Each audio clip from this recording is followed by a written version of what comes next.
You're looking live at Times Square, where thousands are already gathering to watch the ball drop. When it does, New York City's new mayor, Bill de Blasio, will officially be sworn in.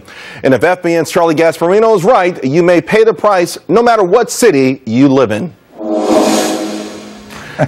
Charlie, I know you're not a Bill de Blasio fan, but he's going to wreck it for everybody, everywhere.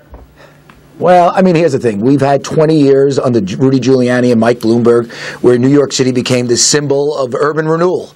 We have a mayor now who ran on the notion that, let's face it, I mean, what did he say? He said New York City is a horrible place. He said it's a Dickinsonian hellhole. He said it's a tale of two cities. He basically said this is a place that is, turn back the clock to Upton, Sinclair. That's the way he described New York City. We all know that's not true, and these are the policies this guy's going to bring in. We should point out that Barack Obama came in as president as among maybe the most liberal U.S. senator.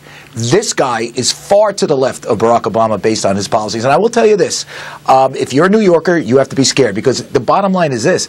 Bill de Blasio was elected. He won by 25% right? He won allegedly a big mandate. Yeah. Yet, he won with 17% of the electorate. This is a very complacent electorate. These kids that move here from Iowa and Illinois and wherever don't remember what it was like living here in the 70s. That's all I can tell you. Well, then you know what, Charlie? Someone didn't articulate the other side of this, because to your point, anytime a politician wins with north of 60%, it doesn't matter how many people showed up at the polls. They're going to claim a mandate, and they're going to push that agenda through.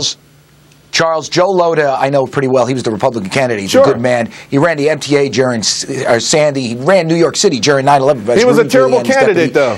He was a terrible candidate, but the New York City press, most of it, I would say everybody but the New York Post, did not cover just how left-wing this guy. We should point out that the New York Times ran a story about Bill de Blasio's ties to the Sandinista rebels, about his honeymoon in Cuba, and the fact that he never apologized to that after he was elected as a Democratic nominee. I ask you, why didn't they run that story before? Because if they ran that story before, much more moderate candidate would have been the Democratic nominee. What about de Blasio? Bill Thompson would have been mayor. Not everybody watching this show, Charlie, knows about Bill de Blasio's background. They don't understand. What are you talking about? Tell us specifically, what is he going to do to wreck New York City? He's going to raise your taxes. He's going to have a less aggressive police force. By the way, guess what his big thing coming out of the gate is going to be? Getting rid of those horse-drawn carriages. We have an unemployment problem in New York. This guy is talking about penalizing the people that create the jobs. The alleged tale of two cities, that other half of the city, which gives all the money, which pays most of the taxes, to the other half. And I will say this. Here's what I'm most worried about Bill de Blasio. He ran on a lie. New York City is one of the most generous cities in the world. Look at your paycheck, ladies and gentlemen. If you work in this town, you pay a lot of taxes. You pay a lot of taxes to create a social safety net. And guess what? That is not Dickinson. And that has nothing to do with Charles Dickens and Upton Sinclair, which is what Bill de Blasio tried to sell it as. Right. And the other thing is, look who he appointed as schools. Look who he appointed as schools chancellor. Another far lefty who's part of the education status quo, going to reverse what Joe Klein and Mayor Bloomberg did in terms of basically creating charter schools. And I will say this, again, he won with a mandate, but with 17% of the vote, the people in the city are complacent. In a few hours, he'll be the mayor of New York City. Here's what I want to talk to you about. Here's what I want to talk to you about. Why in this amazing, successful city, a rejection of capitalism? Why in Chile, probably one of the best economies in South America, a rejection of capitalism? Why is the Pope coming out? Why is he saying capitalism is mean-spirited? Where is this coming from, and could it spread across this country?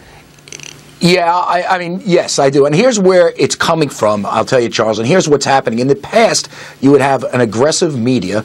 When you take us out of it and a few others, there's not much aggressive media who doesn't take this stuff. I mean, the media should not be taking this stuff so seriously. When the Pope talks about capitalism, listen, I'm a Catholic, but I'm telling you, the Catholic Church has not done as much to spread wealth around the world and to create jobs and put food in people's mouth as capitalism has. Okay? Who's saying that? Well, we are, but it's certainly not the New York Times. So when Bill de Blasio runs on the notion of a tale of two cities, trying to turn Mayor Bloomberg, who I'm telling you is not quite a Tea Party member, into some sort of right-wing fanatic. You have to question it. You have to question him, his intentions, and the very fact is this: he ran on a lie. And like I said again, I'm a card-carrying Catholic.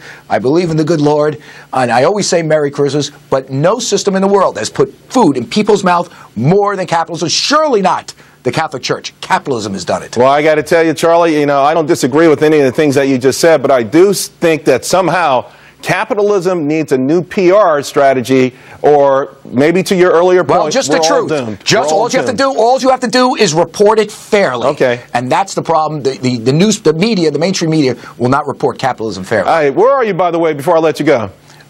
I'm in the great city of Boston, and my wife and I are going to enjoy New Year's here. It's actually colder than New York. Usually we go someplace warm. All right, Charlie. We picked a colder place. Happy New Year, buddy. We'll see you soon. Okay. Hey.